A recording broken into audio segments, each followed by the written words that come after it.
Hi friends, अभी हम discuss करने वाले हैं कि क्या इस बार के बजट में कैपिटल इन्फ्यूजन होगा गवर्नमेंट के द्वारा सरकारी बैंकों में।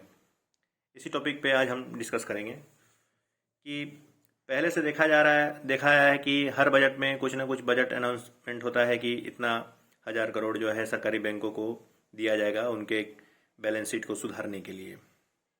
अभी तक का रिकॉर्ड देखा जाए तो करीब 3.36 ट्रिलियन पैसा दिया गया है सरकारी बैंकों को, जिसमें सरकारी बैंकों को बहुत फ़ायदा भी हुआ है।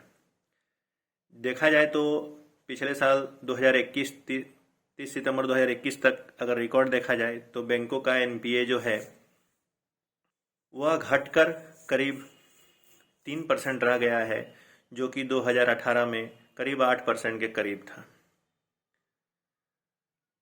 अब जो है बैंकों का बैलेंस शीट सुधरा है पहले के मुकाबले। हमने देखा कि हाल ही में बहुत सारे बैंकों का मर्जर हुआ, जैसे कि पहले फेज में स्टेट बैंक का मर्जर हुआ अपने सहयोगी बैंकों के साथ, और फिर बाद में बैंक ऑफ बड़ौदा का मर्जर हुआ विजया बैंक और देना बैंक के साथ। फिर उसके बाद हमने देखा कि अन्य बैंकों का दूसरे चरण में यानी कि मोदी गवर्नमेंट 2 में बहुत सारे बैंकों का मर्जर हुआ। पिछले बजट में यह भी अनाउंस किया गया था कि 2 प्राइवेट बैंकों का प्राइवेटाइजेशन होगा। यूँ तो निर्मला सीतारमण जी ने उन बैंकों का नाम नहीं लिया था, लेकिन फिर भी मार्केट में बहुत एक्सपर्ट बैठे हैं जो कि ये कयास लगा रहे थे कि वो वही 2 बैंक होंगे जिनका मर्जर किसी अन्य बैंकों से नहीं हुआ है और वो बहुत नीचे स्तरीय छोटे बैलेंस शीट के बैंक होंगे। तो ये कह सकते हैं कि पिछले 10 साल का इस बार जो है रिकॉर्ड टूटेगा और इस बार शायद ही कोई कैपिटल इन्फ्यूजन सरकारी बैंकों में होगा। ये ना होने का कारण मैंने अभी आपको बताया कि जब सरकार प्राइवेटाइजेशन का मन बना ली है तो उन प्राइवेटाइजेशन करने का अगर सरकार का मन है तो उस बैंकों में सरकार क्यों पूंजी फिर से लगाए और दे। लेकिन अगर इस पिछले बजट में कहा तो गया था कि 2 सरकारी बैंकों का प्राइवेटाइजेशन होगा, लेकिन बैंकिंग अमेंडमेंट लॉ में इस बार जो शीतकालीन सत्र जो पार हुआ है उसमें कोई भी अमेंडमेंट नहीं किया गया है। अब ना करने के कारण भी हो सकते हैं, जैसे कि हाल ही में 3-4 स्टेट में चुनाव है, जैसे कि आपको मालूम होगा उत्तराखंड, यूपी, पंजाब, इन सब स्टेट में चुनाव है। तो गवर्नमेंट इनको भी मद्देनजर रखते हुए इस बार लॉ में कोई चेंजेस नहीं की है, और ऊपर से बैंकिंग फैटर्निटी के द्वारा और बैंकिंग यूनिटी के द्वारा स्ट्राइक का भी जोर दिया गया था। इसी कारण बैंक का प्राइवेटाइजेशन इस बार फिलहाल तो नहीं हो रहा है। उसके बाद हम एक चीज़ और अभी डिस्कस करेंगे कि अगर प्राइवेट होता है तो इन बैंकों का क्या होगा, मतलब इन बैंकों को कौन खरीदेगा।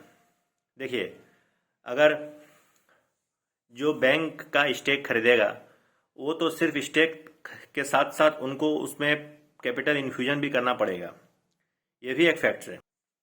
और एक छोटा से छोटा बैंक का भी साइज जो है बहुत बड़ा है, करीब 1 ट्रिलियन के करीब है। तो जो भी प्राइवेट प्लेयर इनको खरीदेंगे उनको स्टेक खरीदने के साथ साथ इसमें कैपिटल इन्फ्यूजन भी करना पड़ेगा। पहले एक रिपोर्ट आया था कि अगर प्राइवेटाइजेशन होता भी है तो गवर्नमेंट अपना 26% हिस्सेदारी उसमें अपना रखेगी। रखने का कारण भी है क्योंकि देखिए, जैसे यस बैंक का फेल्योर रहा, उस यस बैंक का फेल्योर को देखते हुए लोगों का कहीं ना कहीं प्राइवेट बैंक से डर रहता है। तो अगर सरकार अपना हिस्सा 26% रखती है प्राइवेट होने के बाद भी, तो पब्लिक में एक भाव रहेगा कि नहीं, ये बैंक अभी भी सरकार के अंडर में है, सरकारी बैंक है। तो उसमें क्या होगा, कासा बढ़ेगा और डिपॉजिट बेस बढ़ेगा। नहीं तो कोई भी प्राइवेट प्लेयर उनको लेने से कतराएंगे कोई भी बैंक को। पिछले बजट में यह भी कहा गया था कि एक एसेट रिकंस्ट्रक्शन कंपनी क्रिएट किया जा रहा है, और आसान शब्दों में इसको बोलते हैं बैड बैंक। अब बैड बैंक का काम क्या है कि बैड बैंक जो है सरकारी बैंक का एनपीए ले लेगी। अब इसको यूँ समझें और ये यूँ समझें कि एसेट रिकंस्ट्रक्शन कंपनियां क्या करेंगी कि वो जो है सरकारी बैंकों से उनका एनपीए ले लेगी। सपोज कीजिए किसी का 10 करोड़ का अकाउंट जो है वो एनपीए है। अब ये एसेट रिकंस्ट्रक्शन कंपनी क्या करेगी, वो बैंकों को बोलेगी कि आप जो है 10 करोड़ का अकाउंट, एनपीए अकाउंट मेरे पे हमको ट्रांसफ़र कर दीजिए।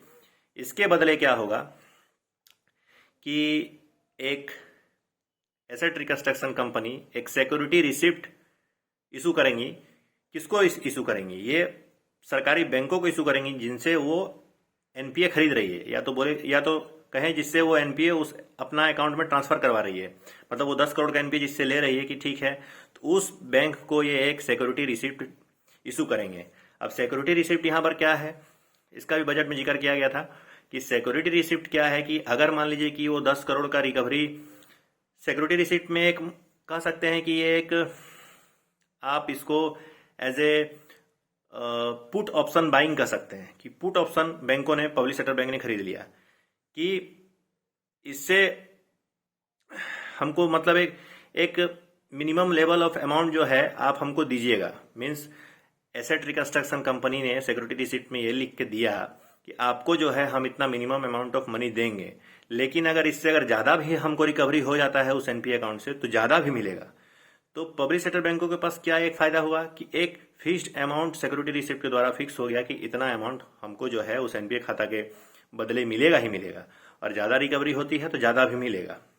इसीलिए अभी सरकार का जोर है कि पब्लिक सेक्टर बैंक अपने पोटेंशियल एनपीए कस्टमर को, या कहें कि जो एनपीए हो चुके हैं उन कस्टमर को ढूंढे जिनका एसेट रिकंस्ट्रक्शन कंपनी में उनका अकाउंट जो है ट्रांसफ़र किया जा सके और उसके बदले एसआर लिया जा सके। तो इस वीडियो का सारांश यही है कि इस बार कैपिटल इन्फ्यूजन नहीं होने वाला है। बैड बैंक का क्रिएशन के बाद पिछले बार हुआ था बजट में, इस बार उस पर और जोर देके बैड बैंक का क्रिएशन होना तय है, जिससे सरकारी बैंकों का फायदा होगा।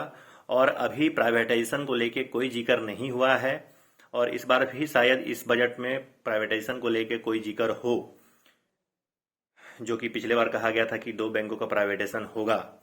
और क्योंकि इस बार देखा गया है कि बहुत सारे लॉ में अमेंडमेंट हुआ है, लेकिन बैंकिंग अमेंडमेंट लॉ में कोई भी प्रोविजन अमेंडमेंट नहीं किया गया है, तो इससे साफ है कि प्राइवेटाइजेशन शायद ही इस बार जिक्र हो।